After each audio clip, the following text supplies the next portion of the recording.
예, 저는 이제 의병사에 대한 얘기를 하려고 그러는데, 의병은 나라를 위해서 하는 겁니까? 자기를 위해서 하는 겁니까? 나라를. 나. 아니죠. 당연히 나라를 위해서 하는 거죠. 나라를 위해서 하는 겁니다. 아니, 나를 위해서 하는데 그것이 나라를 위하게 되는 거지. 아니죠. 그거는 다릅니다.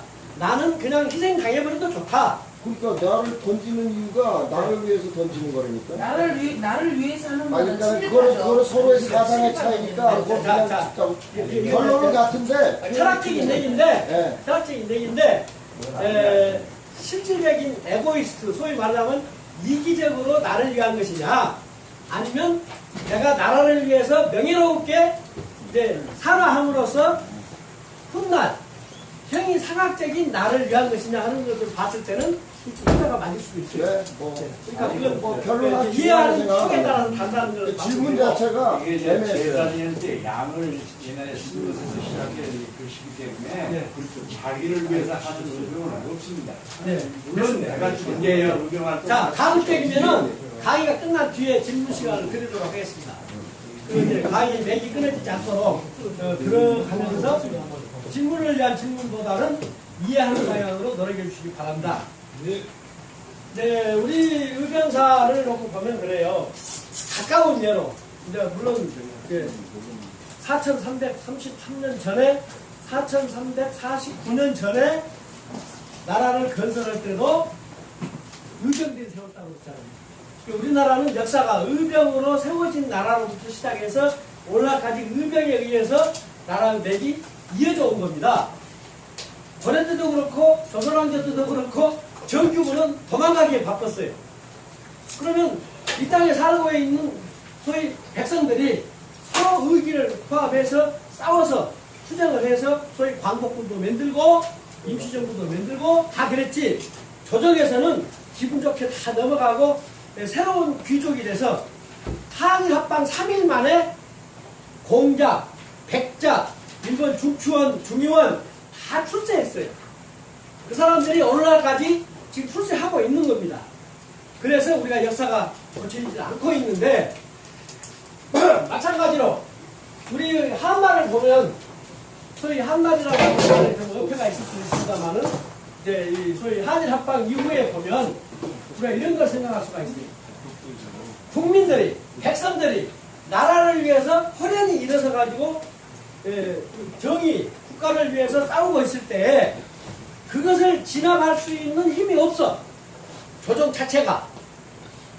그러면 대화를 통해서 설득을 시켜야 되는데 그렇지 않고 일본 군대를 불러다가 놓고 일본 군대에 의해서 저 의병들을 쳐 없애라 해서 정부군이 의병들 죽이기 위해서 일본군 앞잡이 노릇을 해가지고 소위 동학혁명 같은 것도 부자친 겁니다. 그러니까 쉽게 말하자면 세계 어느 나라에서든지 나라를 위해서 목숨을 바친 의병들을 죽여서 정리하기 위해서 정부가 외세를 끌어다가 이렇게 난도질하는 나라는 우리나라밖에 없다. 그걸 여러분이 잘 아셔야 돼요. 그래서 우리가 이 의병의 역사라고 하는 것은 죽음의 역사고 또 생명의 역사고 또 나라가 영원히 갈 수 있는 그 생산적인 에너지원을 생산하는 역사가 되는 겁니다.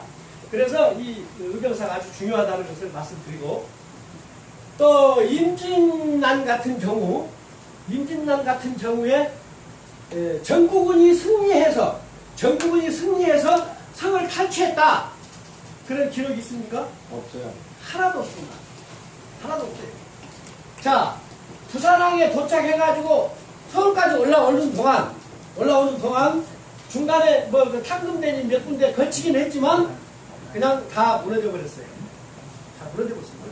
그래서 한 달도 안 걸려서 약 20여일 만에 서울을 탈환했던 겁니다.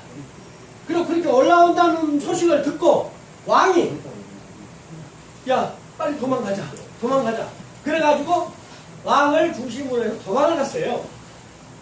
그 도망가면서 자기 도망간 코스를 누가 알고 애놈한테 가르쳐주면은 도망가놓고도 실패하잖아요. 그러니까 가다가 코스를 바꿀 때마다 그동안 안대했던 백성들을 다 죽여요. 다 죽이고 꼬리 자르기를 하는 겁니다. 그래서 평양 갈 때까지 몇 차례를 죽였는지 몰라. 날마다 죽였으니까. 하는 사람들이 누구냐? 유성룡과 선조예요. 그러고 나서 나라가 다 평정이 되고 의병들에 의해서 나라가 다 다시 살게 되고 다 되니까 돌아와서 한다는 말이 1등 공신을 정할 때 따라다니면서 밥해준 참모 중에 5명이 1등 공신 되고 그 다음에 말 끊고 네가 잘 끌고 가서 내가 살았다. 그래서 마부와 말에 관련되는 사람들을 10여 명을 1등 공신 주고 그 다음에 자기네들을 지켜주면서 경호하고 보호하고 싸웠던 사람들을 저놈들이 길을 알면 안 된다고 다 뒤에서 칼로 쏴 죽이고 해서 다 죽여버린 그 소위 말하자면 천부 살인자 그 사람들이 1등 공신이 되고 그래서 70여 명의 1등 공신이 다 나왔는데 그 속에 의병장이나 장군은 하나도 없어요. 그게 우리나라의 1등 공신 그 명부입니다. 명부. 그러면 얼마나 한심스러운 이 조정인가 하는 것을 알 거예요. 여러분이 임진왜란이라고 우리는 얘기했는데 제가 이 자료를 수집하기 위해서 일본에 가서 한 달씩 한 번 가면 한 달씩 계속 서류를 팠어요. 갔더니 거기서는 뭐라고 하냐면 문록은 아니라 그래요. 문록은 그때 당시의 연호가 문로예요. 문록. 문록의 난으로 이렇게 보면은 그 기록이 나오고 임진왜란이라고는 전혀 찾지를 못합니다. 찾지를 못해요. 근데 그 기록을 보면은 뭐가 되어 있냐면 일본군이 조선을 점령하는데 도와주는 사람들이 정부군이었다는 겁니다. 정부군이었어요. 어느 쪽으로 가면 지름길로 간다. 그걸 해줬다는 겁니다. 그래서 여러분들이 지금 정보가 슬슬 새어나오고 있습니다만은 임진왜란 때에 미군들의 길잡이를 한 사람들이 일본군이었다는 겁니다. 왜 그러느냐? 35년 동안 통치를 했기 때문에 사자식 골목까지 알잖아요. 그러니까 미군들을 안내해줬다는 얘기죠. 말 되는 겁니다. 우리는 감히 일본 놈들이 와서 우리를 도와줬다? 상상도 못하는 거예요. 근데 그렇게 하는 것이 현실이었다. 지금 앞으로도 마찬가지예요. 잠깐 말씀을 제가 하신 거 뭐예요? 임진왜란 때 왜 미군이 나와요? 아니, 얼마 전 얘기. 내가 유교란 말 했죠. 유교라 그러세요. 했어요, 유교라고. 해방되고 나서 했어요. 그러니까 요 시차를 탄력성 있게 하이파이로 들으시라고. 간파로만 듣다가 이제 FM 듣지 말고 어쨌든 간에 지금 우리의 현실을 놓고 봤을 때 현실적으로 놓고 봤을 때 지금 돌아가는 상황도 마찬가지. 이명박 씨가 그랬잖아요. 일본하고 한일 군사 고위 정보 공유화 그거 했잖아요. 그것이 바로 뭐냐면 앞으로 전쟁하면 우리는 작전권이 없잖아요. 소위 말하자면 그러면 작전권이 있는 미국이 자기네들 편리하게 하기 위해서 일본군을 쓸 수 있어요. 일본군이 투입이 됩니다. 그러면 결국은 뭐냐? 우리를 위해서 싸운 사람들이 일본 사람을 싸워요. 그런 결과가 올 수 있다는 거죠. 그래서 결과적으로 우리는 우리가 생각하는 것은 어떻든 우리나라와 우리나라의 장래와 우리 백성들과 우리 자손들이 잘 사는 나라가 될 수 있도록 하는 게 우리 꿈이고 그것이 우리들이 바라는 소망 아닙니까? 그러기 위해서 우리는 역사에 대한 왜곡을 바로잡는 의병도 돼야 되겠지만 정부가 잘못한 것도 지적해서 나가는 의병이 돼야 돼요. 근데 한쪽만 보고 한쪽은 우리는 몇 쪽은 상관 안 해 하는 것은 불완전 의병이다라고 저는 생각합니다. 그래서 하는데 이제 그 임진왜란으로 다시 올라가서 그때 당시에 뭐냐면 임진왜란이 일어나고 그 다음에 정유재란이 일어납니다. 임진왜란 때 결국은 여러분이 아시다시피 뭐 박영명이라든지 또는 김천수라든지 김성령 씨는 이제 싸우지도 못했고 결국은 박재우 등등 이제 의병들에 의해서 됩니다. 근데 박재우 씨도 원래는 정규군이었어요. 정규군인데 소위 말하자면 패전을 하고 다 흩어져 버리니까 그때는 군대가 도망가버려요. 도망가면 어떻게 휴대폰으로 야 너희들 도망갔는데 빨리 와라 할 수가 없잖아요. 그래서 제 수습이 안 돼요. 그러니까 의병으로 나서가지고 다시 싸운 거 아닙니까? 그래서 의병장으로 더 유명하지 정규군으로는 별로 안 알려진 사람이에요. 그래서 결국은 임진왜란을 어느 정도 잠재우는 상태가 되니까 일본에서 회유를 한 거죠. 이제 우리 더 이상 힘 없다. 회유를 한 거예요. 그러니까 그 회유에 말려 들어가지고 합의를 해요. 합의를 해서 우리 철수하자 해놓고 그 다음에 정가를 많이 올린 의병장들을 불러다가 죽인 숫자가 1000명이에요. 1000명. 그럼 의병대장들을 다 죽이고 나니까 야 이제 다 사라졌다. 다시 하자 하고 온 것이 정유재란입니다. 그게 7년간 하는 거 아니에요. 전쟁을. 일찍 끝나버릴 것을 7년간 한 거예요. 근데 7년간 했는데 이순신 장군이 왜 역적이 되느냐. 이순신 장군은 선조 입장에서는 역적입니다. 역적이. 왜 역적이냐. 보세요. 선상에서 그 명나라 지원군하고 일본 군대하고 서로 합의에 의해서 야 이제 전쟁은 어차피 끝나는데 공과가 있지 않느냐. 우리 명나라는 우리가 이렇게 많은 사람들을 적을 섬멸하면서 전쟁을 했다라고 하는 공적이 있어야 되니까 이 시체를 싣고 가야 되겠다. 그거고 일본 사람들도 마찬가지. 우리가 일본으로 갔을 때 적발을 뭘로 하느냐. 얼마나 많은 사람을 죽였느냐는 증거물이 있어야 된다. 그래서 그쪽부터 시체를 싣고 하는 거예요. 근데 하다 보니까 나중에 이제 그 삼남지방에 있는 섬들에서 사람을 많이 잡을 수가 없어요. 그러니까 하루 저녁에 한 동네씩 다 털어봐야 한 1000명 내지 2000명밖에 못 잡아가요. 근데 그 사람들 잡아다 놓고 흔적을 넣는 거예요. 어떻게 하느냐. 선상에서 아이디어를 갖고 머리를 쓰는 거예요. 야, 중국 너희들은 머리를 가져가라. 머리를 가져가라. 그 머리를 주고, 그 일본 사람들 그럼 너는 무엇을 가지고 와서 정과 올렸다고 하겠느냐. 그러니까 우리는 코하고 귀를 베어가겠다. 그러니까 코하고 귀를 베어간 숫자가 10만 명이 넘잖아요. 여러분이 소위 말하면 코무덤, 귀무덤 가서 확인도 했을 거예요. 10만 명이 넘어요. 14만 명이 돼요. 그렇게 많은 사람들은 언제 죽였냐면은 전쟁이 끝난 상태에서 죽인 겁니다. 전쟁이 끝난 상태에서. 그러니까 그 해변에 있는 마을 하나씩 겹쳐가지고 딱 몰살 당하는 거죠. 다 코하고 귀하고 뛰어가고 머리는 죽는 놈도 가져가고 그렇게 해간 거예요. 그러고 있는 상태에서 정부에서는 야 철수해라 그러는데 그 꼴을 보면서 이순신 장군이 철수할 수가 없어요. 그 군대한테 해산하자 그 말도 못해. 그러니까 할 수 없이 그냥 막을 지키면서 쫓아다니면서 일본을 계속 공격을 한 거죠. 근데 그 해에 7월 하순에 소위 풍신수리가 죽어요. 풍신수리가 죽으니까 일본에서 하는 얘기죠. 선조한테 우리가 어차피 우리 폐하께서 돌아가셨으니까 우리 철수한다. 철수해야 되니까 빨리 이순신을 활동 못하게 해라. 그래야 우리가 빠져나가지 않겠느냐. 어구마다 지키고 있으면서 우리를 죽이니까 도망도 못 간다는 얘기죠. 그러니까 선조가 무슨 결정을 내립니까? 빨리 올라오라고는 회군 명령을 내린 거예요. 근데 그 심부름 간 사람을 잡아다 놓고 목을 베일컷 같이 하면서 너희들이 죽어버릴래? 아니면 가서 왕한테 이것이 평정될 때까지 우리는 싸울 것이다라고 전할래? 해서 되돌려버리잖아요. 그렇게 하고 계속 싸우고 있는 거예요. 근데 언제까지 싸웠느냐? 여러분이 아시다시피 이순신 장군이 돌아가신 날이 11월 19일이에요. 11월 19일까지면은 7월에서 8월, 9월, 10월, 11월이잖아요. 그 오랜 기간 동안 싸우고 있는 겁니다. 그러니까 결국은 중간에 유성룡이가 낸 아이디어가 뭐냐면 폐하가 아니죠. 전하. 이순신이 말을 안 듣거든. 할 수 없습니다.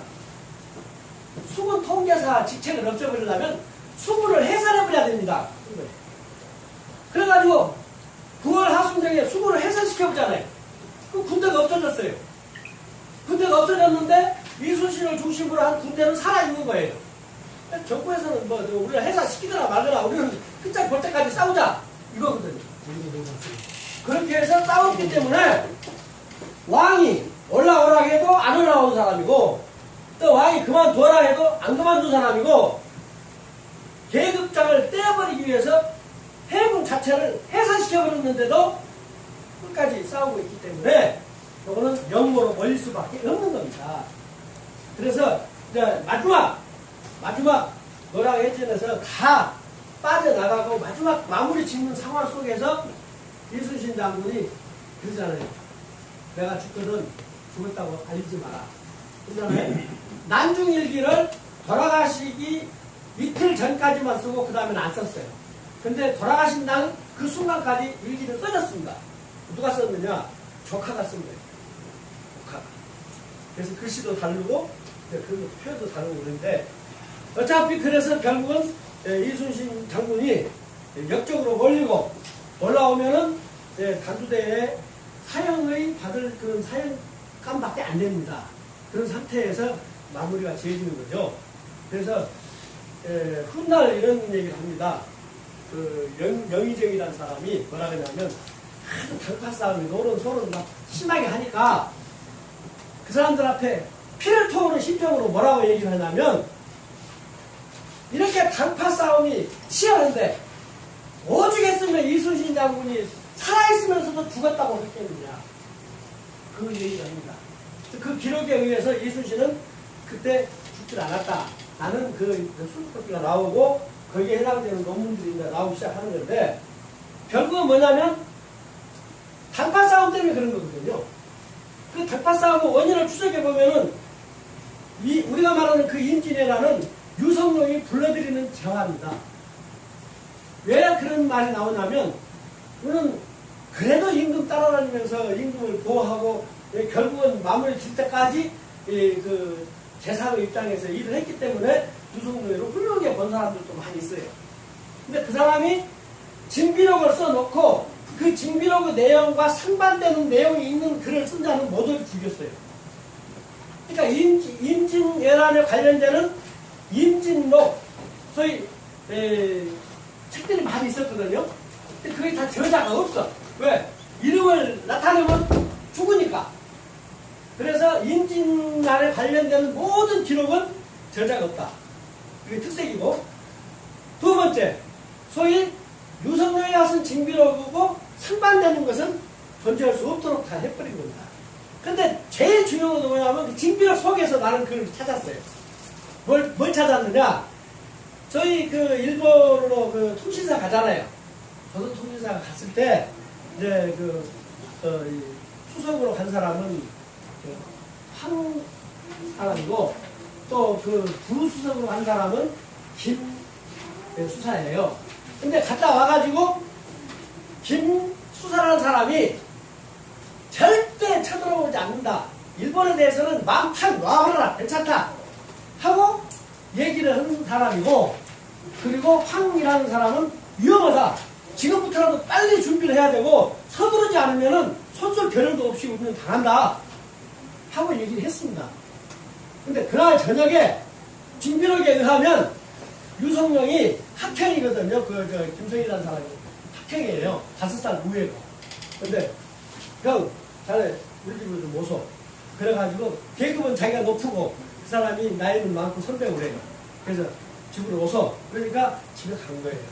갔는데 오늘 선조 앞에서 그렇게 호언장담하고 여러분이 쳐들어올 가능성이 전혀 없다라고 큰 소리를 쳤는데 진실로 그런가 하고 되물어요. 그러니까 이 사람아 그럴 리가 있는가. 지금 발등에 불이네. 그렇지만 2차제에 소위 그 양병을 한다든지 병권을 갖고 있는 사람이 서인인데 지금 여기서 그 군대를 양성한다든지 세력을 확보하게 되면 우리는 밀려나네.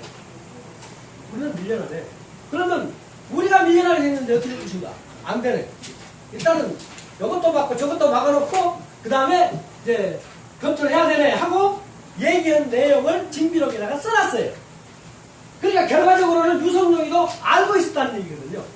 그러니까 모르고 지은 죄가 아니고 알고 지은 죄거든요. 그것이 그렇게 큰 죄인다라는 얘기예요. 내가 임진왜란 420주년 기념 임진왜란에 대한 세미나가 있을 때 제가 주제 강의를 했는데 그날 참석하신 분들이 그 대불총회에서 오신 분들이 많이 참전을 했어요.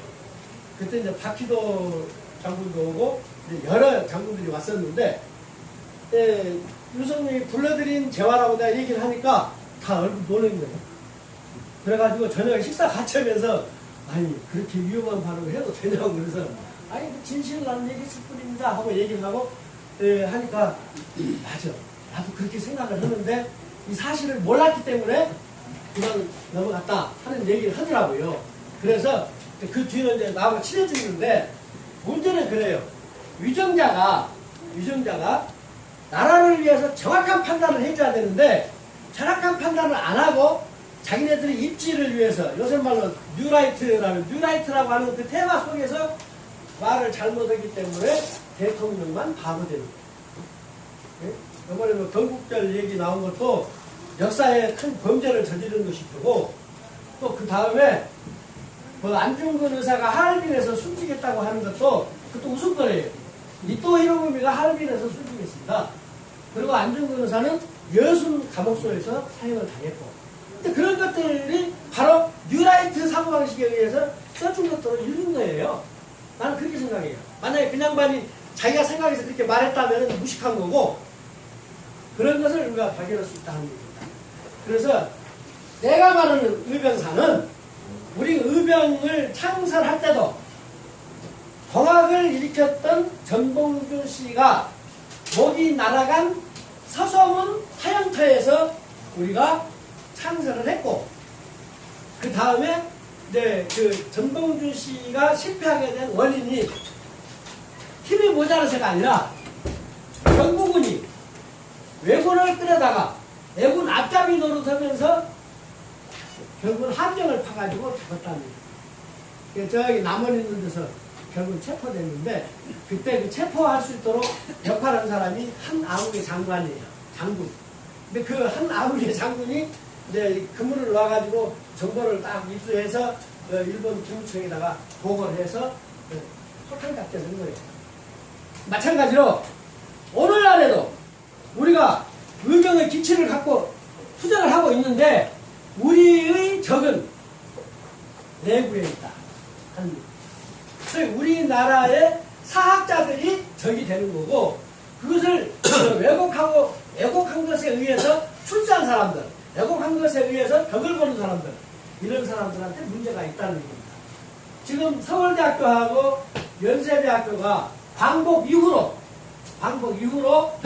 역사에 관련되는 지원 예산 일본의 구급파들이 뭐 학교 세미나다 뭐다 이렇게 쭉 주어온 돈이 1조 원이 넘습니다. 우리나라 사학계에는 삼국사기 연구소도 없습니다. 삼국유사 연구소도 없습니다. 다 동경회가 있습니다. 그래서 논문 쓴 사람들이 다 동경회에서 신청받고 동경회사에서 추임 받아가지고 오케이 해서 주는 거예요. 그리고 일제강점기 때에도 다른 학과는 괜찮아. 사학과는 대학에 입학을 할 때 입학 원서가 사학과 입학 원서는 다릅니다. 밑에가 군수급 이상 친일파 두 사람 이상이 서명을 해줘야 입학 원서가 필요합니다. 그래서 일제강점기 때 사학과를 다녔다 그러면 친일파 신원 보증이 됐다는 겁니다. 그걸 알아야 돼요. 그리고 그 사람들한테 교육을 시킬 때는 철저하게 조선진이라고 하는 그런 의식이 전혀 없도록 해서 신일본 제국의 엘리트로 키운 겁니다. 그래서 출세한 거예요. 그러니까 물불 가리지 않고 우리 역사를 남겨주는 겁니다.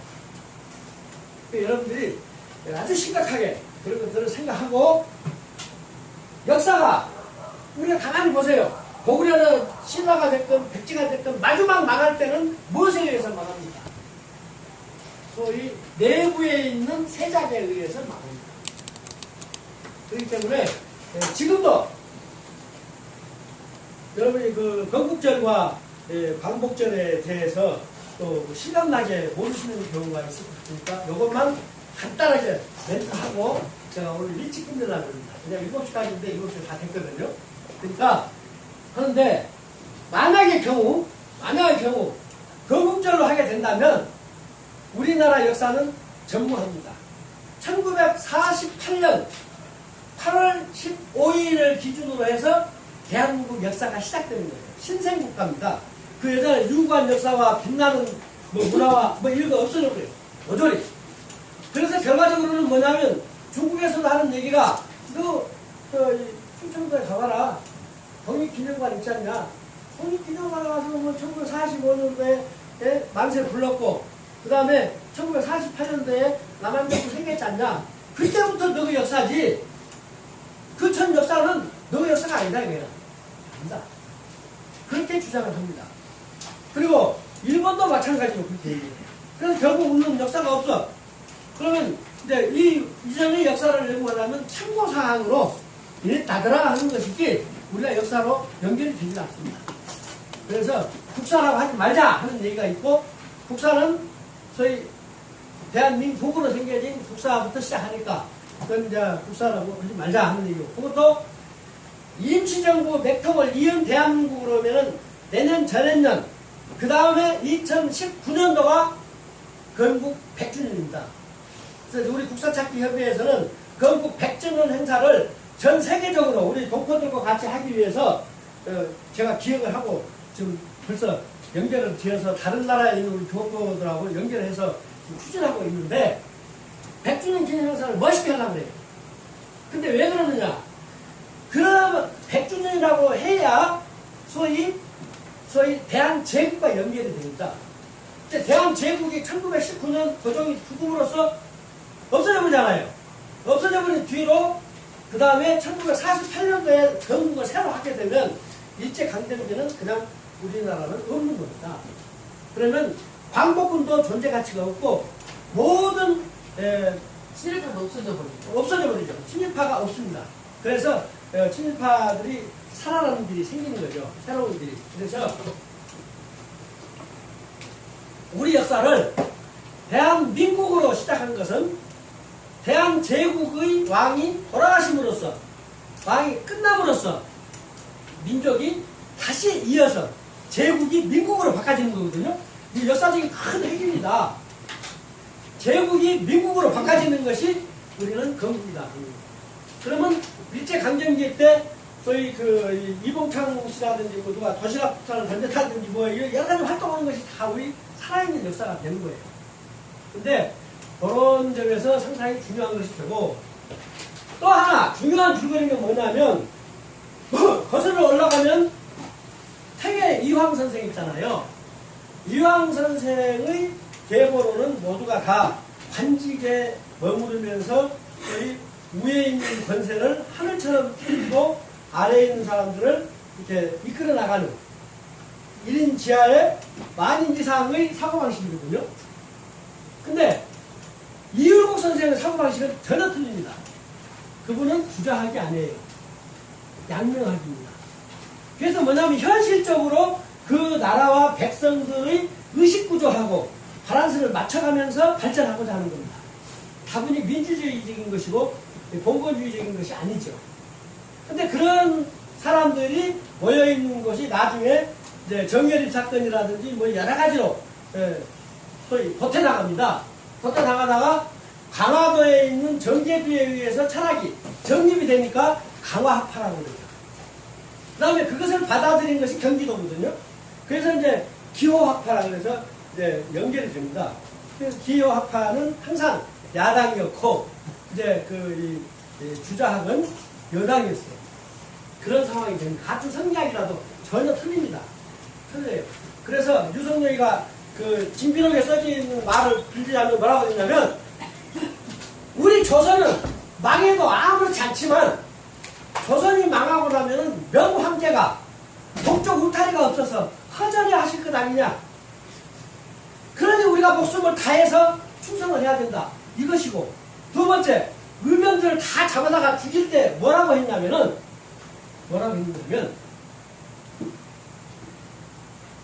너희들이 전쟁 끝났는데 토사구팽 해야 된다. 앞으로 너희 세력이 커지면은 명나라가 불안하게 생각한다. 그리고 첫째, 우리 왕도 불안하게 생각한다.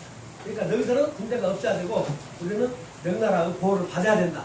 그래가지고 죽은 거예요. 그 말이 징그러워 있습니까?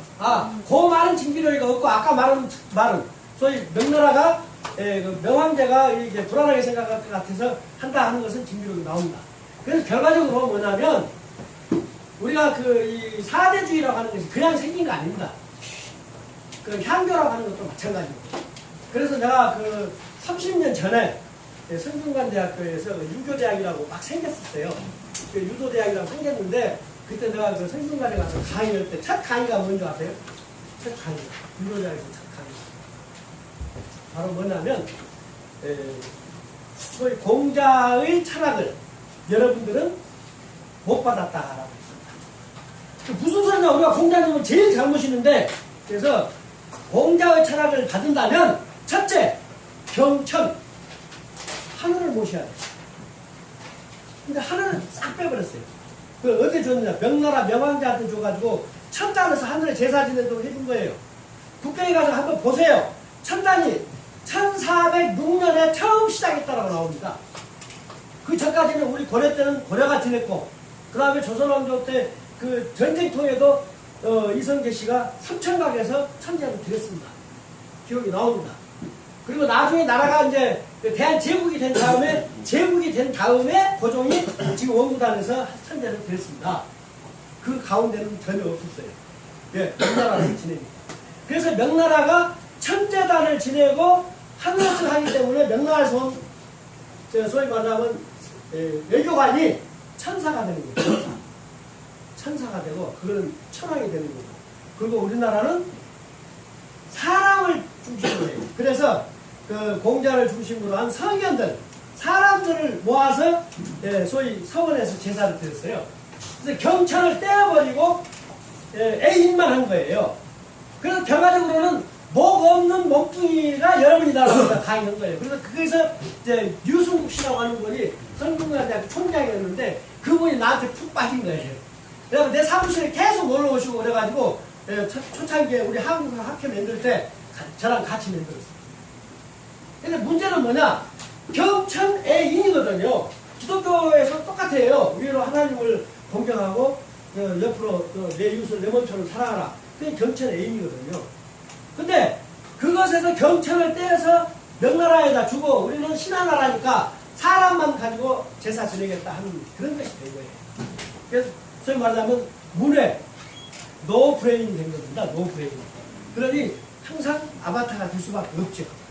그 점을 여러분들한테 말씀드리고, 앞으로 우리 의병은 지식적으로도 대단한 수준의 실력을 가져야 되고, 그리고 우리 철학, 사상 이런 것도 정통 사상에 상당한 기준이 있어야 돼요.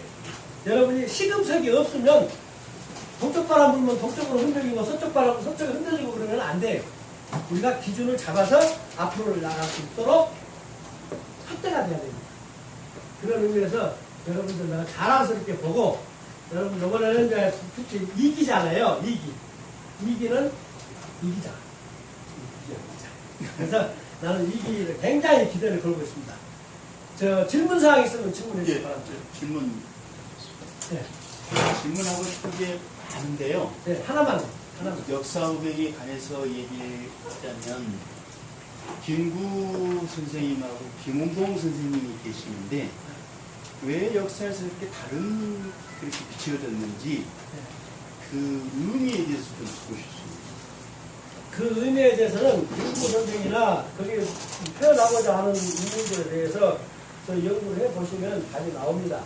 그럼 내가 어느 편에 서서 얘기하는 것보다는 스스로 답을 찾을 수 있는 수준이 돼야 우리 의병이 되거든요. 그리고 정치적인 편견에 의해서 평가하고 있는 것을 여러분들이 신문 뒤에 있는 뉴스를 알아야 하는 것처럼 여러분이 알아야 됩니다. 그러면 거기에 제가 생각하고 있는 반면에. 그거는 이제 그까지 하시고. 간단하게 여쭤보겠습니다. 다른 거죠. 이 말씀하신 전에 예. 조선시대 국벌 계획이라는 게 있지 않습니까? 예. 국벌 계획에 대해서 참고를 해주면 명나라와 천하를 알 수 있습니다. 사실은 그 유아도 해군이라고 하는 것이 그러니까 유아도 해군이라고 하는 그 자체가 백성들을 기만하는 스토리거든요. 기말하는 스토리고, 북진북벌이라고 하는 것은 이제 그 소위 72문도가 고려 말에 충신 72문도가 다 북벌을 주장을 했던 분들이고, 효정제 얘기. 그러니까요. 좀 이제 그것도 역사가 있어야 얘기가 되는 거니까. 근데 중요한 것은 뭐냐? 막판에 우리가 북벌하자 하는 것을 생각하는 사람은 도태당하게 돼 있어요. 절대 도태당합니다. 그리고 이제 중간에 명나라가 없어진 뒤에 호란을 자초한 것도 마찬가지예요. 명예 붙은 사람들이 청에 붙은 사람들을 너무 학대를 했기 때문에 청에 붙은 사람들이 자꾸 이기고 나니까 득세를 해서 또 잔 거예요. 요즘 이 비데올리비아도 비슷하게 안장찬 사람들 홍서는 것처럼 그렇게 변화가 온 겁니다. 이순신이 예. 유성룡왈 노롱손 사올 때에 이순신이 왜 죽었다 했겠냐 하는 소리가 증비력이 나옵니까? 그런 내용은 별로 안 나오고, 우리가 봤을 때 이순신의 활동에 대해서는 난중일기에서 주로 보는 거고, 그리고 그 증비록에 나와 있는 것들은 상당 부분이 믿을 수 없는 내용들이 많습니다. 그런 참고를 하시고, 그 다음에 이제 여러분들이 그 윤지래라를 대한 실질적인 그 지역을 가서 보고 확인해 보면 알아요. 예를 들어서 일본 사람들이 완전히 우리 서울을 점령했을 때 동대문으로 들어온 점령자들은 기독교 십자군입니다. 총 사령관이 거의 신부니까 신부고 그 십자군을 길을 갖고 돌았고, 그래서 권위시 부대는 십자군이고 가토 부대는 권위시 부대를 제거하기 위해서 내보낸 장군이에요. 그 얘기는 뭐냐면 일본 열도 내에서 기독교인이 막 번식해가지고 강해지니까 30만 명을 죽여야 기독교를 없애졌거든요. 신수비가 봤을 때. 근데 내 나라를 평정해놓고 잡아먹고 보니까 거기까지 30만 명 죽일 수 있는 힘이 없어. 그래서 합의를 한 거예요. 그러니까 너희들이 차라리 조선을 점령하면 그 기독교국가 너희 만들고 싶은 걸 만들어라. 우리 갖고는 안 됩니다. 지원해 주십시오. 그 10만 지원해 주마. 그래가지고 가토 부대를 10만을 지원해 준 겁니다. 그래서 지원군 10만을 데리고 십자군이 온 거예요. 그런데 그 가토 부대로 왔던 사람들 중에서는 그 김충신이 같은 사람 있잖아요. 자기 부하 한 2,000명을 데리고 그냥 부산항에 도착하자마자 나는 조선 사람이라고 기술을 해보잖아요. 왜 그러느냐? 저 십자군에 가서 총알맞이 할 필요가 없다 이거죠. 그래가지고 그 사람이 굉장히 많은 일본군을 없애는데 큰 도움을 세운 겁니다. 그래서 두 가지 부유가 있었고, 일본에서는 자체 내의 그 불화를 정식시키는 방법으로 가다가 싸워서 죽어버리면 정리가 되는 거고, 너가 이기면 그냥 한 달에 걸치는 거고. 이순신 장군이 죽었습니까? 살았습니까? 저는 이순신 장군이 마지막 해전에서 돌아가시지 않았다라고 나는 논문을 쓴 사람입니다. 제가 공군사관학교에 강의할 때인데 그렇게 썼습니다. 그래가지고 거기 이제 공군 하늘지인가 그 공군사관학교 졸업지가 있어요. 하늘지. 거기에다가 실었거든요. 실었는데 그 국방부에서 문제가 생겨가지고 자꾸 해수해서 딱 없애버리고 다시 책을 썼어요. 근데 나는 살아서 활동한 것까지 어느 정도 추적이 됐어요. 그래서 그 점에 대해서는 별개의 이야기로 합니다. 지금 왜냐하면 역사에 혼란을 가중시키는 그런 발언을 내가 하기가 전문장님, 제가 잠깐 한 말씀 드리겠는데, 예. 제가 해운사관학교에서 20년 강의를 하는 사람입니다. 예. 그런데 우리가 그런 식으로 왜곡하시면 안 되고, 예. 우리가 말하자면 그렇게 열 자리에서는 개인적인 의견을 대표하시는 자기 생각을 하시는 게 아니고, 부분을 가지고 전체를 아까 말씀하신 조카 이분이 있었는 행록에 보면은 이분이 있었습니다. 예, 이분이 있었는데 이완은 저기고요. 그래서 그 행록을 보고 여러 가지 잘 어떤 걸 근거로 해서 그분이 했다는 것을 이야기를 하셨다고 하신지 모르겠는데, 그분은 1598년 11월 19일 날 새벽에 외국인 총을 맞고 돌아가신 사실이고, 그 일본 기록에는 잠깐만. 그래서 저도 명나라하고 뭐 그다음에 다 같이 자료를 가지고 비교 조사한 저희 사람입니다. 그래서 우리가 그래도 해군 장교답게 이야기하고 저기라고 더군다나 경찰 가니까 하시는 분이 그렇게 말씀하시면 안 되고 근거를 가지고 이렇게 저기 말씀하셔야 되는데 그리고 나중에 기회 되면 한번 여러 가지 지금 오류적인 이런 말씀들을 하셨는데 제가 그 진행을 방해하지 않기 위해서 말씀드렸는데 도저히 못참으시는 그런 것도 있어서 그것은 바로 잡고 제가 잡습니다. 예, 나중에 같이 얘기를 해봅시다. 하고 저는 뭐냐면 이제 그 이완 장군에 대해서 연구를 많이 했어요. 이 양반이 왜 무기고에 들어가서 화약과 같이 팔으면서 자살을 했는가 그것도 검토를 해보고 또 이순신 장군이 그 소위 문록을 난 기록에 보면은 일본 사람들이 일본 여군이 도망을 가면서 보니까 예? 갑옷을 벗고 예? 쉽게 말하자면 속옷바람으로 그 뱃머리에 서서 나 쏴라는 식으로 폼 잡고 있으니까 놀래가지고 한 10여 명이 저총을 겨누고 있으면서 겁이 나서 못 쏘고 그러고 있는 판에 야 유총이 맞을지 모르니까 쏘자 그러다 한꺼번에 빵 10명이 쐈다라는 얘기인데 그래가지고 넘어진 것을 봤으니까 죽었을 것이다 라고 하는 기록이 일본에는 있습니다. 그리고 그분이 이제 그때 돌아가셨다라고 한다면 바로 시신이 확인돼야 돼요. 그분 시신은 여러분 불행히도 확인이 계속 안 돼 있었고 관고에서 충렬사로 옮기셔가지고 고아도로 가셨다가 아산 선영에 장기가 되어 있는 걸로 그래서 기록에 나와 있습니다. 그것은 나중에 16년 후에 시적으로 그 날이 끝나고 나서 16년 후에 이장하는 기록이 나옵니다. 그래서 그 16년 후에 이장하는 예법이냐 장의법이 그때 당시에 적용이 됩니다. 여러 가지 상황에 따라서 일단은 시적으로 마감해야 됩니다. 실적으로 마감 짓는 사람도 있고 그냥 돌아가셨다면 자살로 어차피 오면 영모로 몰려서 죽을 거니까 아니, 시신이 발견이 안 되면 네. 실종이니까. 그렇죠. 사망을 인정할 수가 없지. 시신을 발견해서 못 근데 그 나중에 훗날에 아, 장례 지냈다는 거 가지고 시신이. 오늘 이 자리가 엄청 10년 참 후에 의미가 얘기입니다. 깊습니다. 10년 후에. 아주 본연 이야기 나누는데 이 정도 하고 불려도 끝냅시다. 죽고 어떻게 선조가 자, 그러면 이제 그 질문 이제 끝난 걸로 하겠습니까? 네. 네.